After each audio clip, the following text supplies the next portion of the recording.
Well, I am just delighted to be here with Patrick Deneen, who's professor of political science at the University of Notre Dame, and I think one of the most thought-provoking and interesting political philosophers on the scene today. And his book "Why Liberalism Failed" some years ago made quite a splash and inspired lots of commentary, including from Barack Obama himself, who listed as one of his favorite books of the year.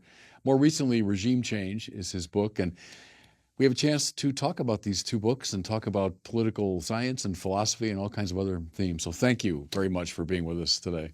Thank you, Bishop. Thanks for having me. Since it's the start of baseball season, I just want to say how humbled I am to be here, and it feels to me like I've been called up from the minors, and now, you're now in the majors. Now in the majors, being here across the table from Well, you. I do appreciate that. We'll see if we can play at a high level today. Well, listen, there's so much to talk about, and the books, as I say, are very thought-provoking and important books for the conversation. I thought maybe one way to get into it is to explore this kind of paradox that you observe, that liberalism is failing or has failed not because of opponents external to it, but because it's been true to its own principles, that there's something self-destructive about liberalism. Maybe we start with that. What do you mean by that?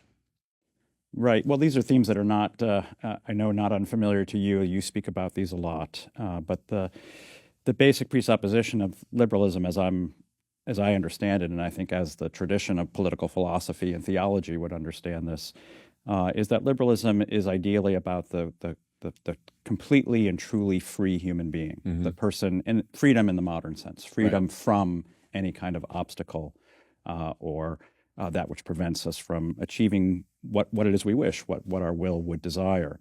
Of course, this is in contrast to the classical and the Christian understanding of liberty, as you know well. And that I would say, for much of American history, certainly for much of course, Western history, even if that modern view wasn't predominant, there was a kind of practice that came alongside its more ancient understanding. And those practices were basically practices we would think of as the sort of practices of virtue. In other words, the capacity to be self-limiting and learning to be self-limiting, which is, of course, very deeply in the Aristotelian tradition, very deeply in the Christian tradition.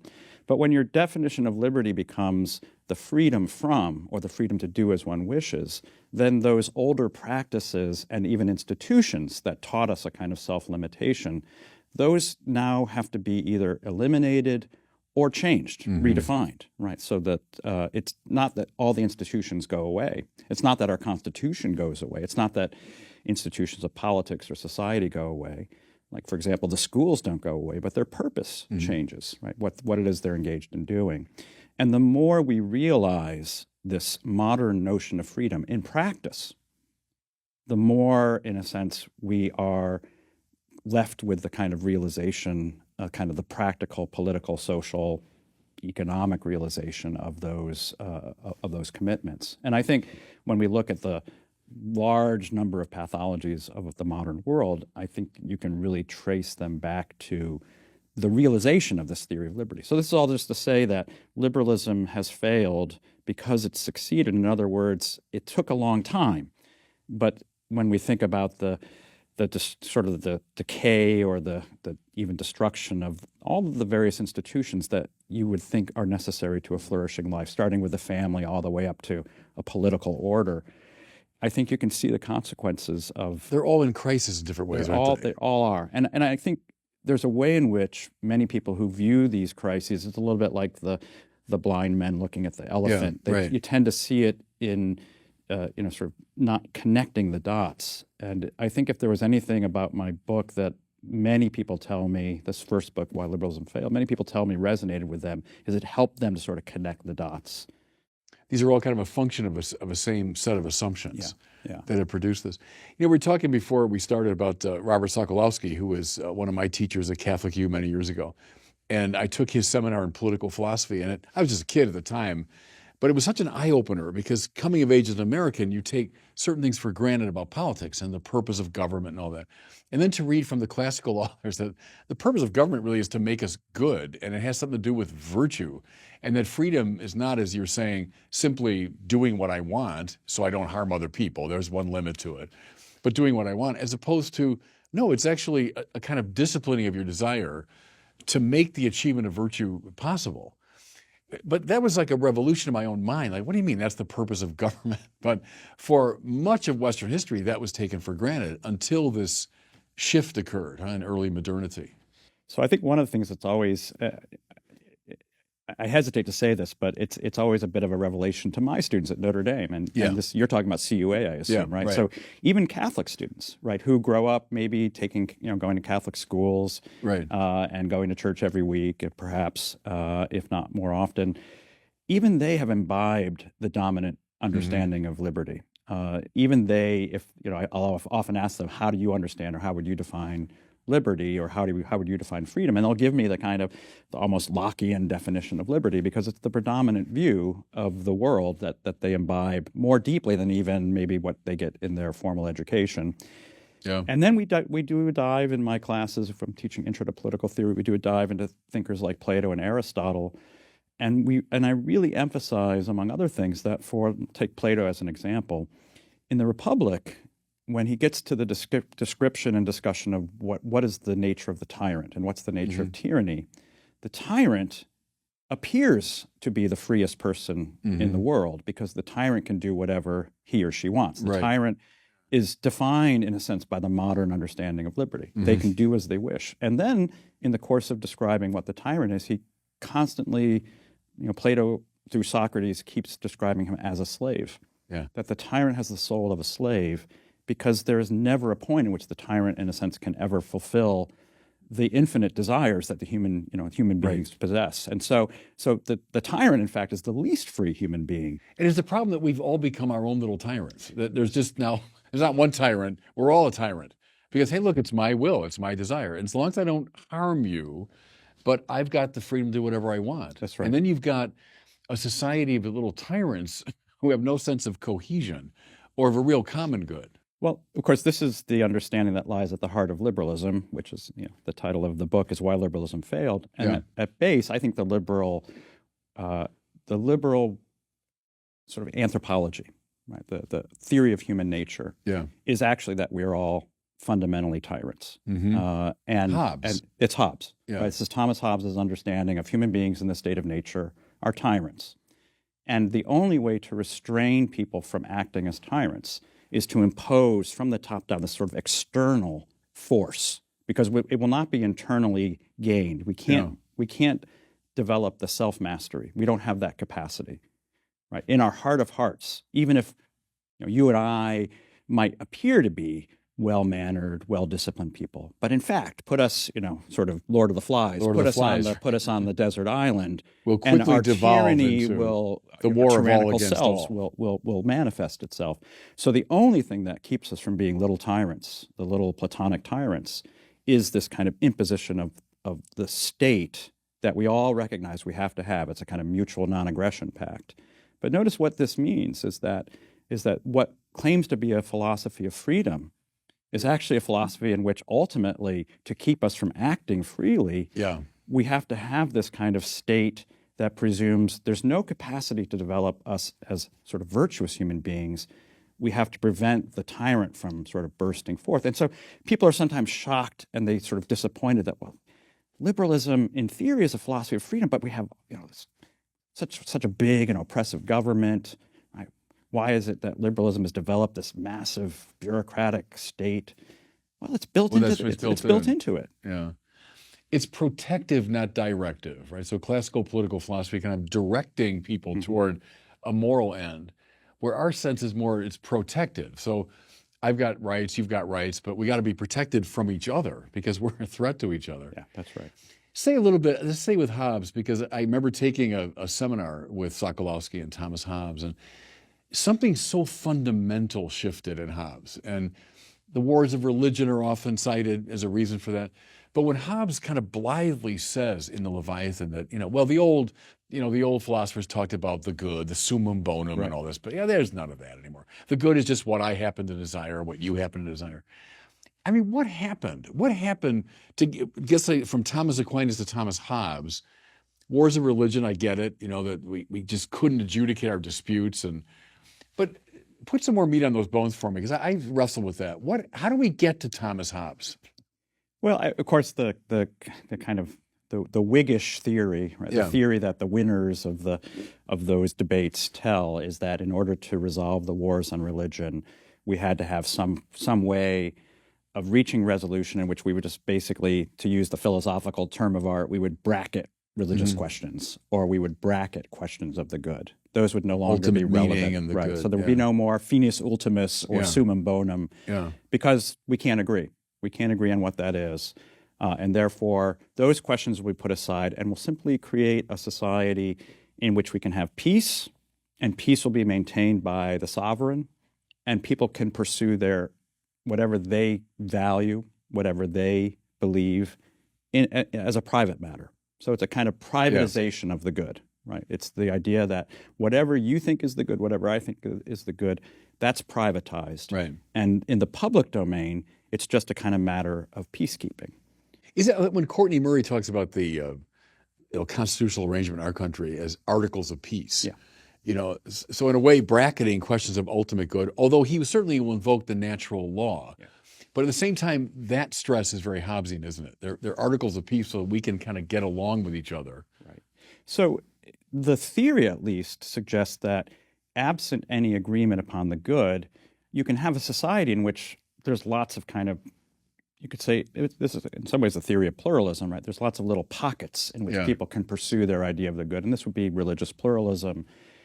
But Hobbes, I think, understands that what will come to predominate is a kind of what we would today call value relativism. And in fact, the language of values really comes from Hobbes. Hobbes, maybe Luther, and there's maybe not as much distance between Luther and Hobbes as one might suspect. Well, the anthropology has something in common. It is. It is. It's fundamentally individualistic. Right.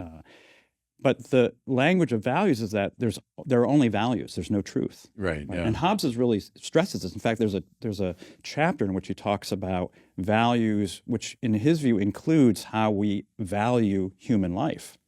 Right. Human life has no inherent dignity. It's simply what the market will bear. Will sort of how it will evaluate your life. Yeah. And if we think about our world today, well, what is our world? If your life is considered valuable, you get to live. And if you're no longer valuable, you either won't be born, or if you notice what's happening, of course, as you do, increasingly arguments that we should begin to evaluate the sort of usefulness of human life, particularly at the end of life, if you're no longer valuable to our society, then you should probably shuffle off the stage. And who's making that judgment but the state? Well, I mean, the state, but also the state reinforced by a value-free society. Yeah, right?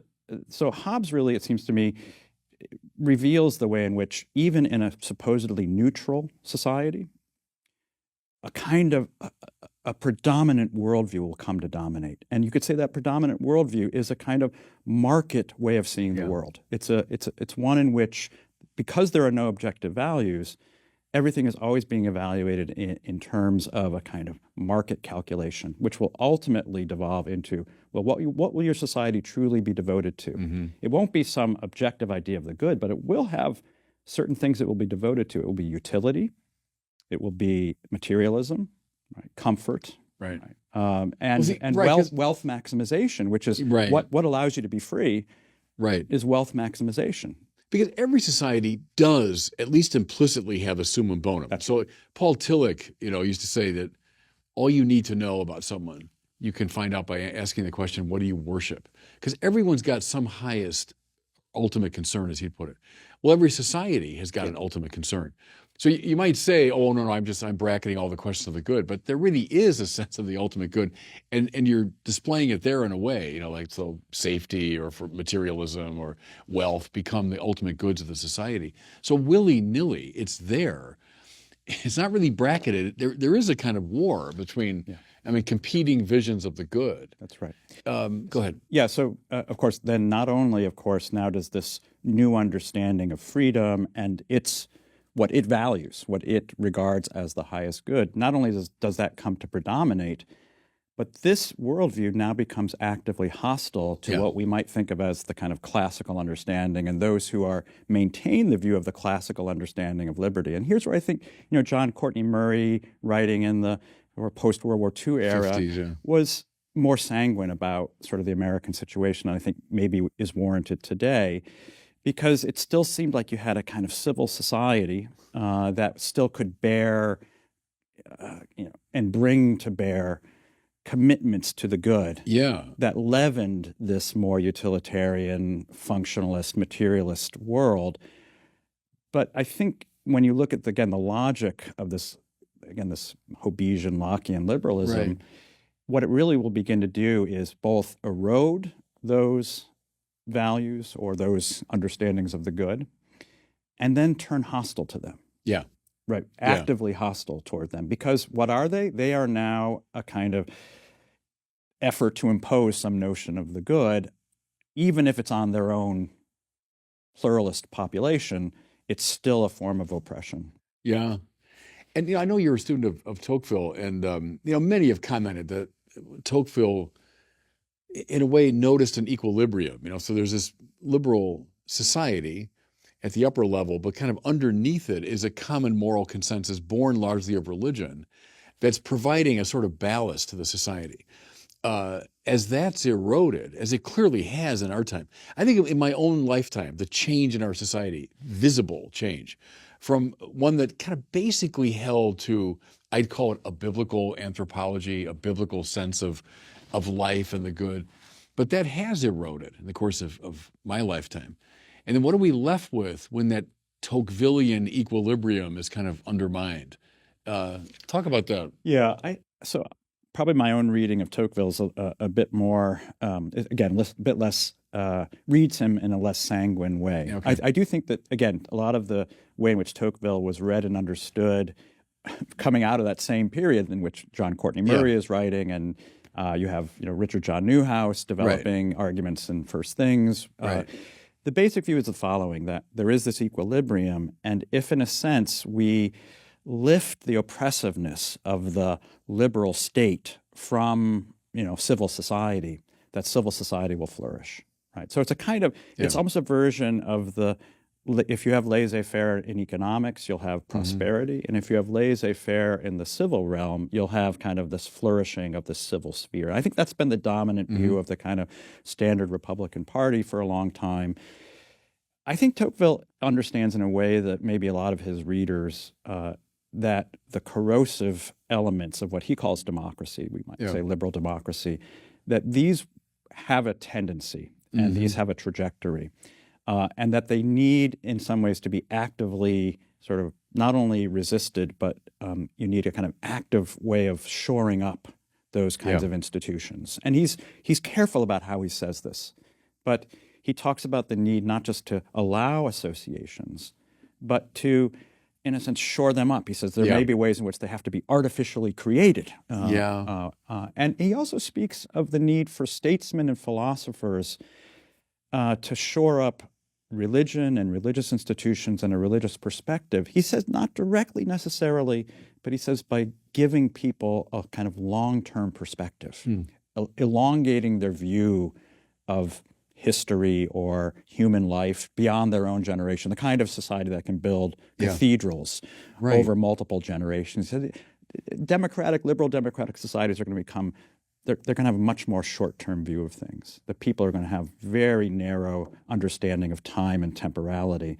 And so to shore up a kind of a society that sees itself as engaged in a civilizational project, those leading the society need to be especially cognizant of how they give that sense of long-term, even eternity. And he says, through this, he said, there will be a long detour back to faith. Yeah, okay. No, and that's very interesting to me. And help me with this. Do you think the church's loss of confidence in itself, so let's say the generation before I came around, so my parents' generation, this sort of confident Catholicism of the 40s and 50s that inhabited the culture, I mean, with a certain swagger. I mean, certainly there was an anti-Catholic element. There always has been in America. But yet the Catholic ethos had a certain swagger to it, right? My experience coming of age, like in the 70s, 80s, then the scandals hit and all that. First, the church in more of a hand-wringing mode, of self-doubt, or coming hat in hand to the culture, please take us seriously. as I say, the scandals hitting, which then we lost more confidence. That's a societal crisis, not just a religious crisis, right? That the church has lost confidence in proposing a whole vision of life, proposing a way of life.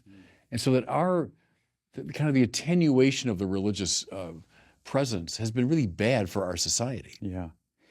Well, I think we're not that different in age, and so I grew up in a similar time. I mean, coming of age in the 70s and 80s, and I recognize what you're saying, but I also,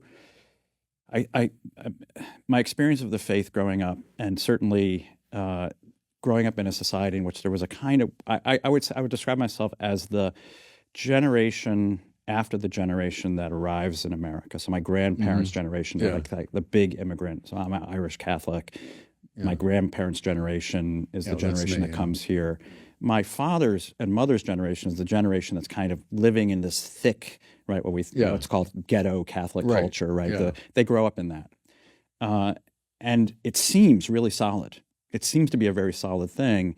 And this is, I think, the point where it's enjoying especially what it takes as the generosity of American liberal society, right? You're able to build your own alternative institutions. You have your schools, your hospitals. My father went to Power Memorial High School with Lou Alcindor. Right. Parishes flourishing, Catholic parishes hospitals are booming, and so on. And things feel very good. Yeah. But I think, Catholicism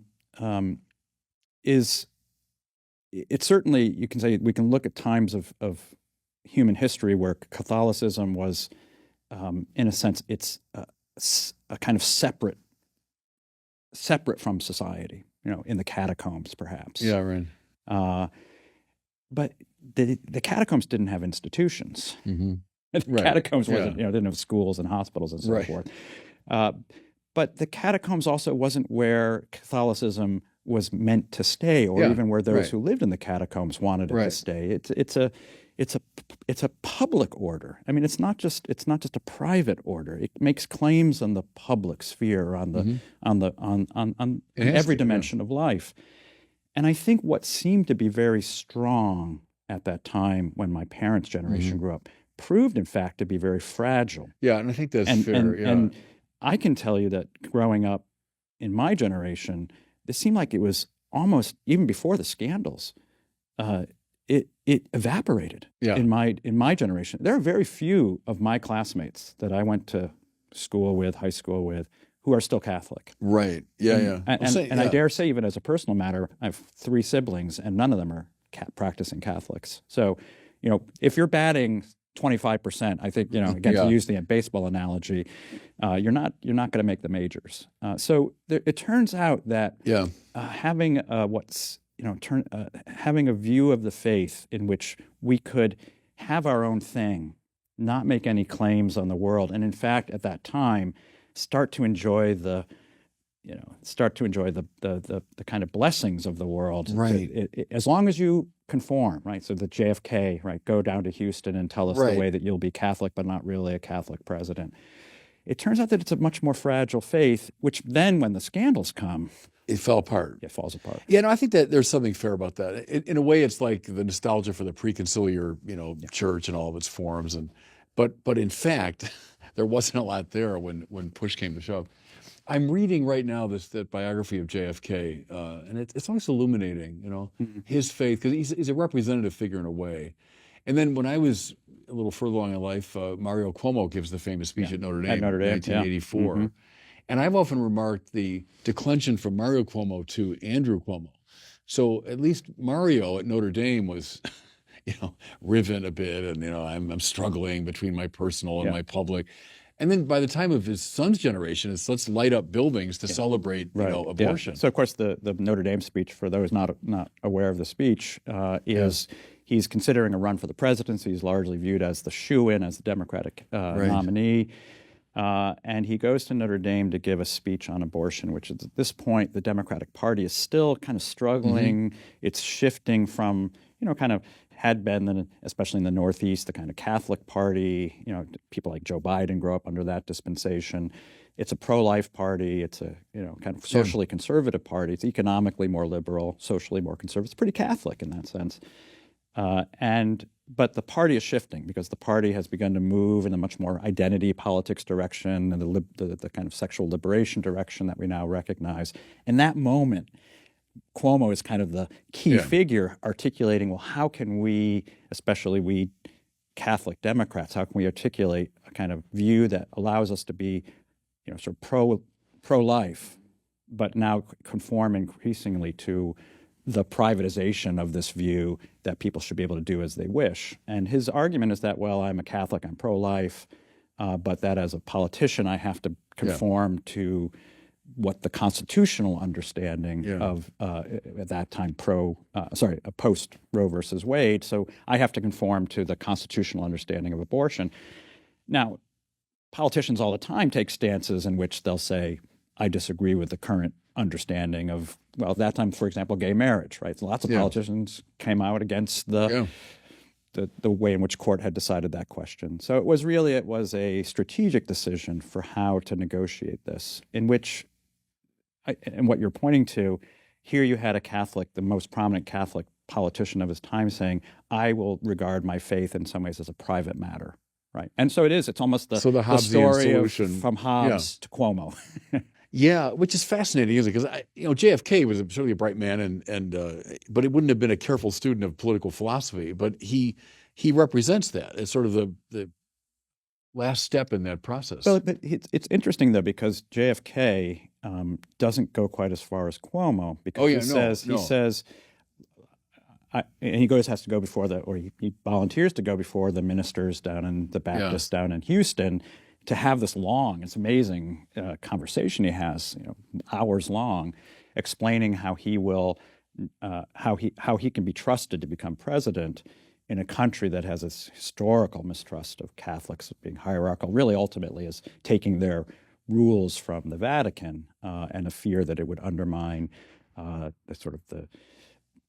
Constitution and its sort of autonomous condition, and Kennedy, in the midst of that discussion, says the following. He says, well, if there was ever a point in which my faith commitments and my conscience required me to act contrary to the Constitution, I would resign. He'd resign, yeah. So he didn't say I privatize my faith. He said, I'll resign. Now, whether he would have done that, maybe that's it. But then from 1960 to 84, you have this further declension into, I'm privately opposed but publicly for. And then the Andrew Cuomo declension is people should be able to do as they wish, because who's being harmed? In other words, we are now all the way to the Hobbesian, the logic of the Hobbesian understanding, which is that the liberty of the individual to do as they wish should predominate, but that needs to be contained then by the state. So the freer we become in our self-expression, the more you need the state to kind of stand, not only in terms of limiting our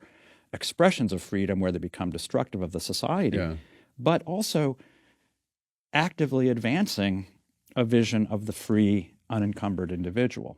Taking the side of, in other words, those who have the Hobbesian anthropology against those who don't. So the neutral liberal state goes away. And that's, to get back to the thesis of the book, this is where you get this paradox of the freest humanity imaginable also becomes the most subject. So we're back to Plato, right? You are back to the condition in some ways of, well, we're free and we're slaves. Individualism and sort of a statism are not in opposition. They're kind of mutually implicative in the long run. And I make that argument, of course, here I'm just sort of stealing from Tocqueville as well. Yeah, no, but that's I think, a key point. Let's go back to the founding for a moment, because I've been involved in debates over the years about the American founding. And as you say, you've got certain people on the right, who'd be great advocates of the American founding, that it represents in some ways the best of even a biblical anthropology. You've got the insistence upon the Creator providing equality and giving us rights and so on and so forth. Others, very skeptical of the founding as basically a Hobbesian project, somewhat mitigated by Locke and by Jefferson. Give me a sense there, maybe if you were back there at the time as the American project is getting launched, what would you contribute to that conversation, or how would you assess it philosophically? Jefferson saying, for example, we have a right to pursue happiness, I've always found intriguing, because he doesn't define happiness at all. That's up to the individual. You have a right to pursue it as you see fit. Where the classical tradition is hyper interested in what happiness really is. Aquinas devotes, page upon page to beatitudo. What is it exactly? Plato is deeply interested in it. And then by the time you get to Jefferson, well, it's sort of undefined. Just you pursue it as you see fit. Talk about the founding a little bit. How do you assess that? Yeah, I always get into trouble when I talk about I do founding, too, right? because people think I'm Right. un-American, I'm not patriotic, because I'm a critic of the founding, or at least I would put it the following way: I'm a critic of what has certainly emerged as the dominant understanding of the founding period, and I don't want to confuse the dominant understanding, which is itself a kind of product of a certain history. And it's a product of the history, especially emerging out of the Cold War and the battle against communism, battle against fascism, which I would say didn't create ex nihilo, but read in a kind of exclusive way, or read out of that constitutional moment a particular strand of thinking, which was its kind of Lockean, individualistic understanding, sort of the preeminence of human beings as right-bearing creatures, which in the context, again, of the Cold War and the fight against fascism, you can credit an extent to which that was a kind of necessary, politically necessary development, but which really narrowed the understanding of the founding beyond what I think its actual complexity reflects. So in criticizing the founding, I recognize I'm kind of criticizing the way in which the founding has been interpreted by, for political reasons and strategic reasons, but it's not that it's not there. It was certainly there, and it's there in some of the most preeminent of the thinkers. I think it's there certainly in Jefferson, although Jefferson was complex, the Declaration especially. I think it's there in Madison's understanding of the Constitution, in which the Constitution is really designed as a document or as arranging a regime that will sort of create articles of peace, and will sort of put to the side questions of the good, because society already seemed too complex, and the assumption was that kind of predominant liberal understanding of the political order.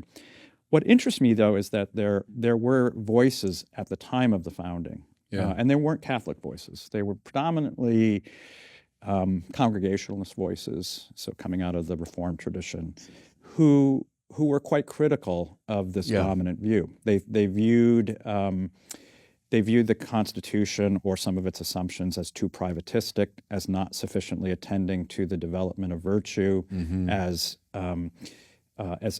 neglecting some shared understanding of the good. One of the critics of the Constitution says there's no provision for sort of national academies that would promote virtue.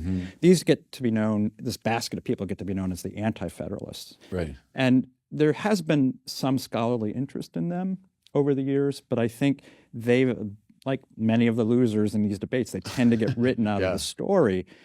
And I often like to, both assign those texts to my students and point out this is a legitimate part of the American tradition, right? This is our tradition. We don't have to sort of say as Catholics, these weren't Catholic authors, but they were drawing on a tradition that you could say goes all the way back to the classics.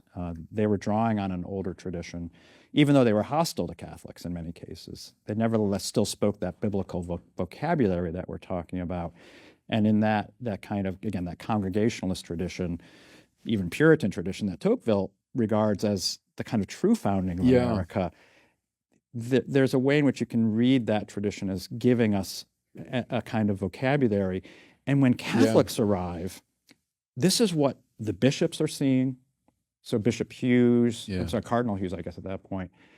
This is what John Courtney Murray is writing about. This is what Orestes Brownson, buried in the crypt at Notre Dame, right? And what they all say to a person is that the official founding of America is flawed because it's based on these Enlightenment, Hobbesian, Lockean principles. But there's a deeper kind of sub-constitution. And not a privatized thing where like we just discussed that among ourselves, but really a public form. And they all use the phrase, America was founded, the founders built better than they knew.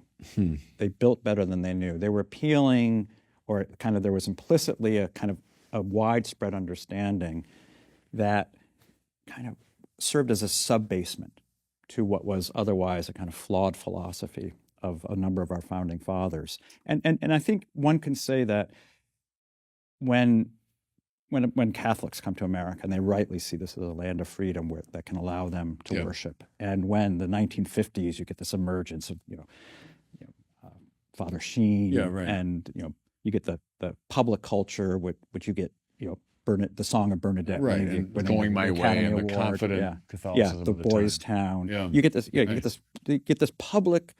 And you have movies like The Ten Commandments winning the Academy Awards.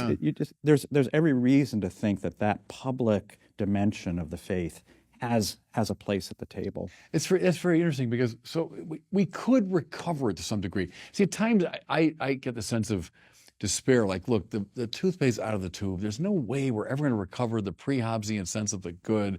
We religious people talk about it, but come on, publicly in our country.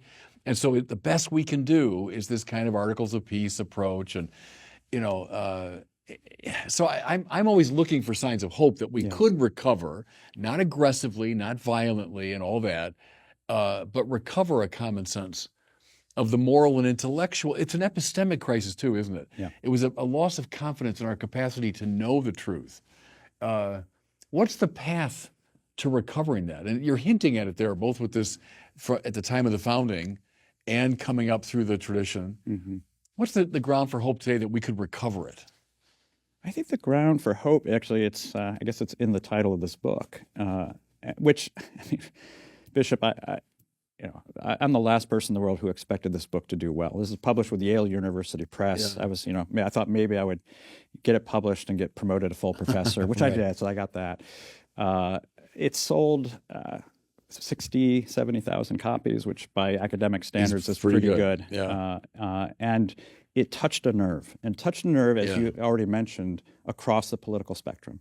So it's sold not only among people of a more conservative, traditional disposition like myself, it sold among people on the left, because it really took both sides of our political order to task. And it took it to task for reasons I think that would be familiar to a Catholic, which is that each side has this kind of liberal, libertarian dimension that is leading to this kind of societal self-destruction, whether on the right as a kind of form of free market They're orthodoxy. two sides of the same liberal coin, you'd argue, but we call liberals and conservatives. Right.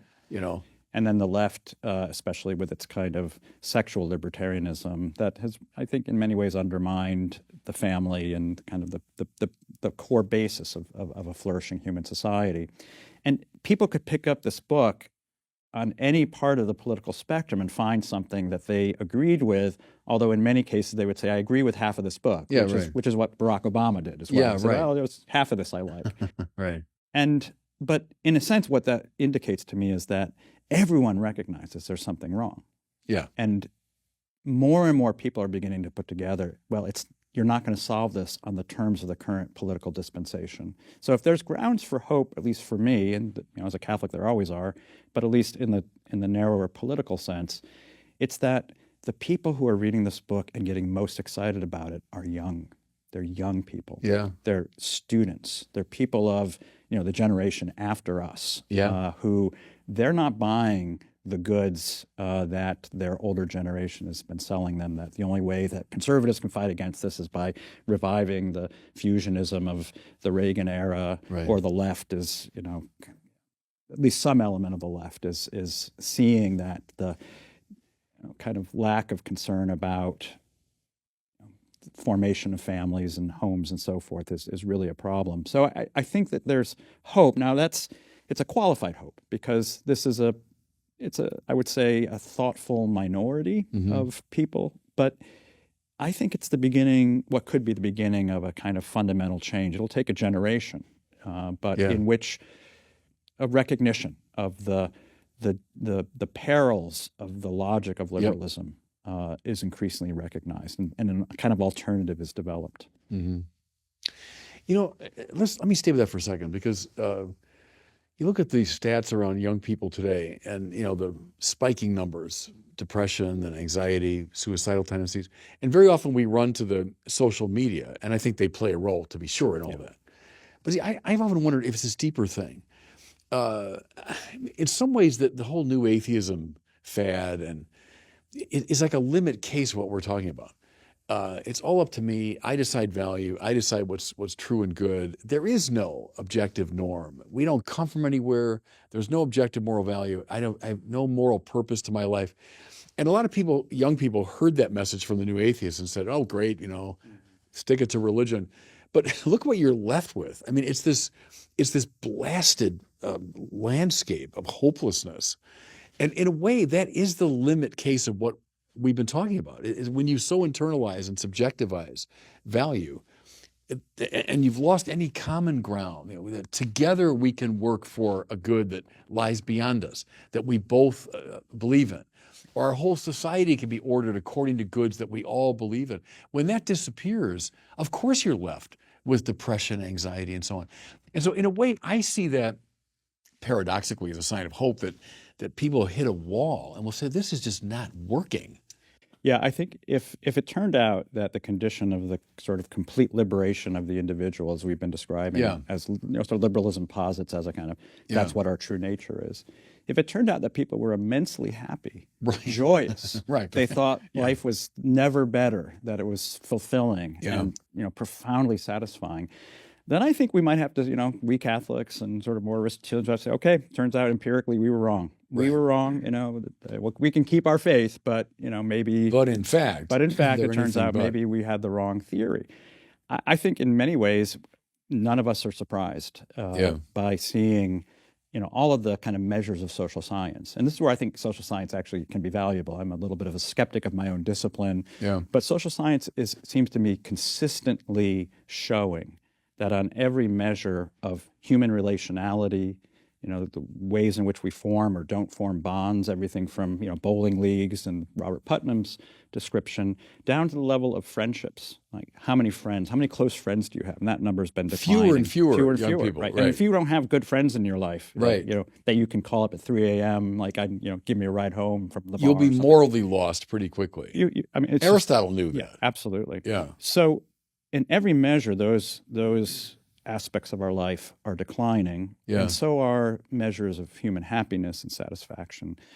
And again, I think one only needs to read Hobbes to know that this, of course, is going to be the outcome, because Hobbes doesn't describe the pursuit of happiness as leading to happiness that's defined as a kind of individual pursuit of satisfaction that can never be fulfilled. He doesn't describe this as the condition of happiness itself. He says, how does he describe the human being? The human being, is kind of egged on by desire after desire that ceaseth only in death. That's what human life is in his understanding. And this is why there's no summum bonum and no finis ultimus, because, of course, Aristotle and Thomas as well argues that human happiness is an achievable condition, at least in the form that it can be achieved in this world, which is that condition of genuine liberty. The condition of having been educated and raised both in one's private, social, and political lives to be a person of virtue. Freedom from attachment and sin, freedom for the achievement of the good and all that. That's right. So that happiness, it's not just the pursuit of happiness. Right. It's happiness. It's happiness. That's the finis ultimus. Right. And it's, again, intriguing to me. For a long time, the brightest people in our society thought, we could know that. You would come to know that. And then almost everyone today would say, oh, no, I can't possibly know that. And who are you to be imposing your view on me? Can I shift gears a little bit? Sure. I can talk to you all day. This question of safety, especially young people today are obsessed with safety, safe spaces, and don't harm me, and keeping me safe. And I was intrigued by your suggestion. I forget which book of yours it's in. This regime change. About Mill. And someone who is very influential on the liberal point of view today. But that stress on, look, you're free to do whatever you want, but the limit is, doing harm to people. Talk about that a little bit, what that means to do harm to somebody. Why did that become such a criterion, for the determination of liberty? Talk about Mill and harm a little bit. We already mentioned that. I think Mill is already in Hobbes, and at least in the following sense, that that human liberty, and this is now Mill's real effort to develop liberalism from the kind of Hobbesian Lockean trajectory to something that I think we would recognize much more so today, which is the argument that there should be as much liberty as possible so long as your exercise of your liberty doesn't cause harm to someone else. Right. And this is, I think, this would be, if you were to ask any, They'd just take that about for any granted. person, It's like a especially a basic young person, principle. Yeah. that's what their definition of liberty. It might take a couple sentences to get there, but they would say, well, you should be able to do what you want unless you're harming someone else. Right. This is always the arguments against any kind of morals legislation or restriction on our freedom. Who's being harmed, right? Yeah. How, prove to me some measurable harm. And so that there's as soon as you adopt that as the dominant understanding of how you organize your society, it's more or less guaranteed that everything short of that which causes physical harm. So physical harm, really. It becomes you can no longer legislate on those kinds of questions. But there's a really interesting sort of, you could say there's an interesting codicil in Mill's argument, which is that Mill is not just pushing liberty for the sake of liberty. This is, I think, the misreading of Mill by libertarians in particular. Mill is arguing that liberty is really a means to a further end, and that the end we want to achieve is a kind of idea of humanity as a progressive being. This is how he describes utility. Utility isn't merely the Hobbesian utilitarian understanding. Utility is defined in its widest sense, he says, which is a creature that's progressive in its nature. And by progressive here he means constantly pushing the boundaries of what's permissible in human society. This is part of his reason for arguing for free speech and free expression, is that even if liberalism as a political matter has sort of constrained political power, you still have the power of public opinion, sort of people judging me. Right. And this is what he really wants to push against, so that liberty is really the expression of the transgressive, right? The radical, right? What he calls individuality, and that this is the liberty that especially has to be preserved. So in understanding liberty in this way, well, now it turns out that we can start to measure harm as that which limits my expression of this kind of radical individuality, which means now, once I begin to define harm as, well, if you want to judge me, if you're judging my individuality, that's now a kind of harm toward me. That's creating a judgment about me.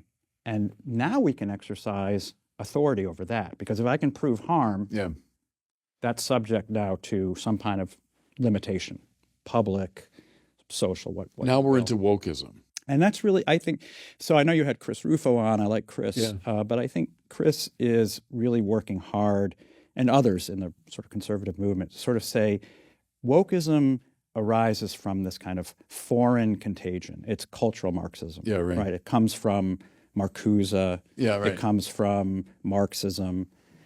Except, guess who the figure that Marcuse invokes most often in his book, in his essay, which is the argument for intolerance. Repressive tolerance is the title of it. This is the kind of you could say it's the playbook for what we think of as wokeism. The people who are on the right side of the political spectrum should be repressed because they are trying to instantiate intolerance. So you need to be intolerant toward the intolerant.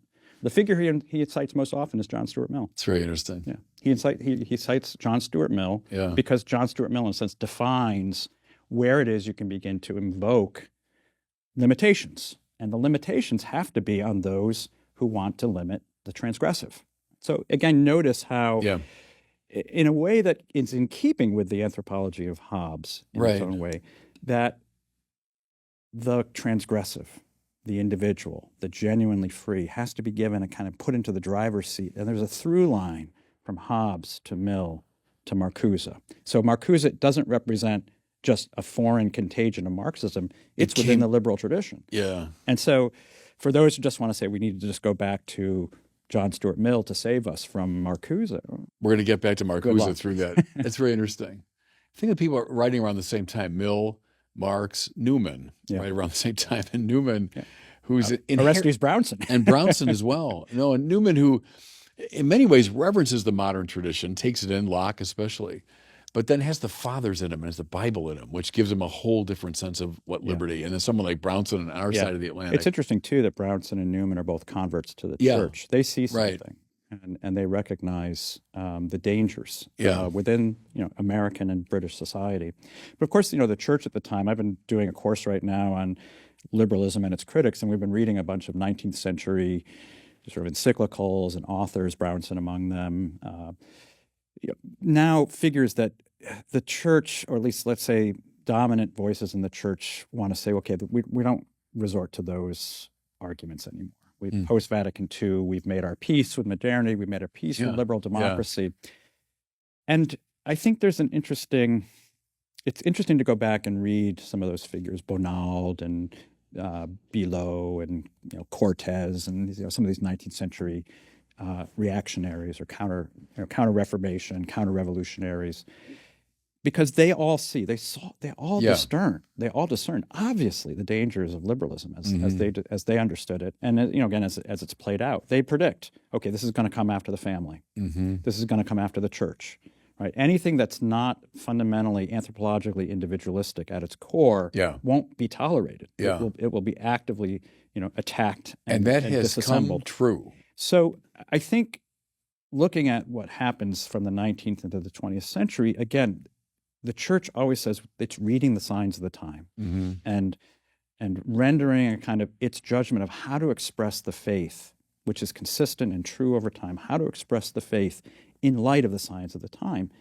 If you think of the signs of the times in the 1950s, 1960s, Vatican II, and so forth, you're coming out of fascism, you're coming out of communism, and the church is opposing both of these things. And it says, okay, if we look at the landscape right now, liberal democracy looks like this might be a workable political order for us. This is something we can work with. There's enough here. If you're reading the signs of the times right now, it seems to me the church needs to really begin thinking about how do we express, a certain, kind of ongoing willingness to be skeptical to those aspects of the world. It's always going to, right, the world will be against us. Those aspects of the world that the church will always be in the position to have to correct. And I think we might be coming into that time. And I think Pope Francis, in his own way, has been someone really understanding this and working toward this. He doesn't come out of, he does come out a bit out of that world, but in a way that John Paul II did not, who, living in Poland, living under the thumb of the Soviet Union. I think there's a way in which the church is beginning to see that communism and fascism are always going to be antithetical, but there's a way in which the regime that we thought would be friendly to Catholicism is going to have to be subject to some probing examinations and critiques. And we should always be in that stance. We've lived through so many different cultural forms and political forms, and the church has said yay and nay to all of them. Certain elements are good. And so the same kind of critical distance we have to maintain vis-a-vis the present system. Something I've always been intrigued by is go back to the 19th century, and there are voices in America, not just bigots, not just simple-minded, bigoted people, but thoughtful people who looked at the emerging Catholicism in America and said, "Wait a minute, that's not our thing. That's antipathetic to America." And when I was coming of age, like, oh, well, those people back there, they were so anti-Catholic. Well, in a way, weren't they right? And in perceiving the Catholic vision is different from the Hobbesian, Lockean, Jeffersonian vision of liberalism. It's a different worldview. And a different relationship to nature and to culture and all of that. Yeah. They weren't entirely wrong, in other words, in being wary of this new Catholic vision of life. I think that's right. I mean, I think those critiques were right, and of course they go all the way back to the foundation of liberalism, which was founded as explicitly as anti-Catholic. Right. Hobbes is clear about this. Locke is clear about it. Locke is pretty clear about it. Locke says, we'll tolerate any religion except, we won't tolerate atheists because we can't trust them. Yeah. And we won't tolerate Catholics because they pay feasance to a foreign potentate. They believe that the Pope, it transcends any secular order or what the Pope represents. So at the very roots of liberalism is a kind of anti-Catholicism. And those figures, from the time of the founding and into the 19th century and even into the 20th century, I would say even today, right? Whenever I'm described by the popular media, Catholic political theorist Patrick Deneen at the University of Notre Dame, because I'm an enemy. So there's no political theorist that I can think of on the left who's described Protestant political theorists or Jewish political theorists. It's always Catholic political. So they're getting something. They're getting something that's true. Yeah. Yeah, they are, but they want to make sure that I'm labeled so that you automatically know I'm a bad guy. You're a bad guy. So I think it's true. And the obverse of this is the way in which Catholics, of course, we've already mentioned this, but Catholics, in order to kind of gain acceptance in this world that was otherwise, this country that was otherwise hostile to them, had to trim. And JFK is a good example of this, and Mario Cuomo is a good example of this. But frankly, I think the mainstream of Catholicism has had to trim. They've trimmed either by conforming themselves to the political left, so you get the left Catholics. They've conformed by conforming themselves to the political right, and so you get the right Catholics. But it turns out the right Catholics and the left Catholics tend to at least be tolerant, if not downright supportive of the libertarian elements of the political left in its sexual domain, and then the economic, in terms of the right, and not only just tolerant, but even in some cases, I point to the right in particular, actively promoting a libertarian economic. Right, and that's certainly not Catholic social teaching with regard to the economy. I think of John Paul II, favoring the market economy. Indeed, the Church has been suspicious of socialism from Leo XIII on.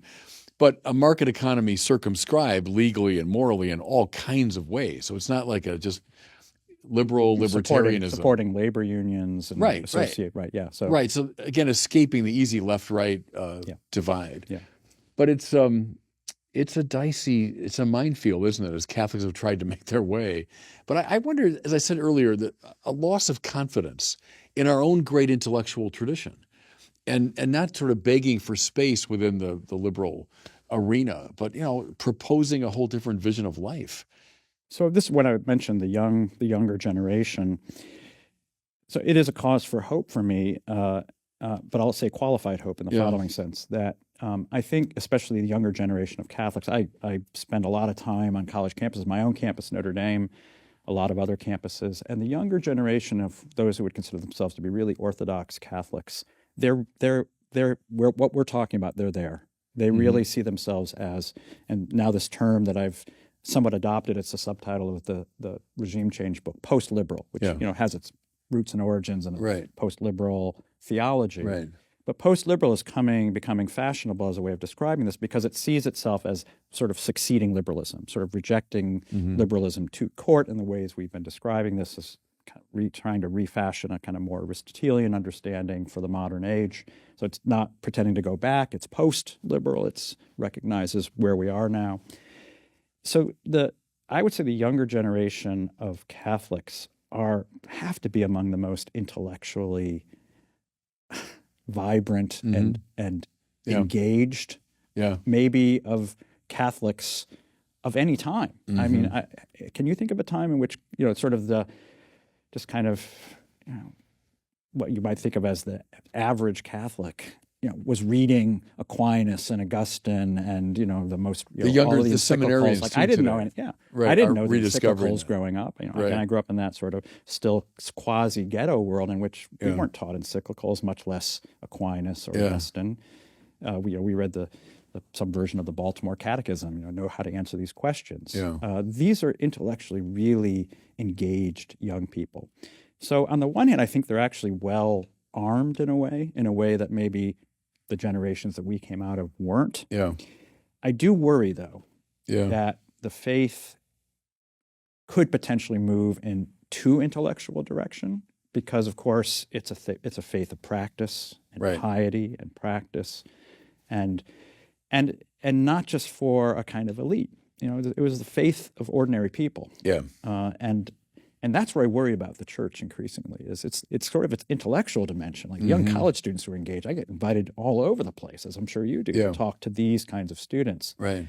But it's the average person who's not in touch with these sort of currents, who's working in the trades or working a service industry job, and how is the faith going to be alive for them? And of course, that's so much of what you're trying to do, I know. Do you think, I mean, someone like Dorothy Day comes to mind, someone who combines, an intellectual dimension, but also this deep, moral commitment, and also sharing a deep suspicion of the standard, culture for time. And I don't know, Well, this is where in the second book, the latter book, Regime Change, I think a lot about, I'm trying to think a lot about the relationship of elites and the mass in this, not the Catholic mass, but the masses in this book. And here this is an effort to revive a kind of, again, an Aristotelian tradition of the idea of the mixed constitution, which in Aristotle's understanding, which I think is correct, as is so often the case, Aristotle understands that every society is in a way riven between some kind of relatively small number of people, the elite, and the large mass of people, and that there's a kind of natural antipathy between the two. And he says this often, not always, but often is defined by a difference of wealth. This tends to be the dividing line, and it just so happens that it's built into the nature of things that the few tend to have the most money and the many have less money, they're less wealthy.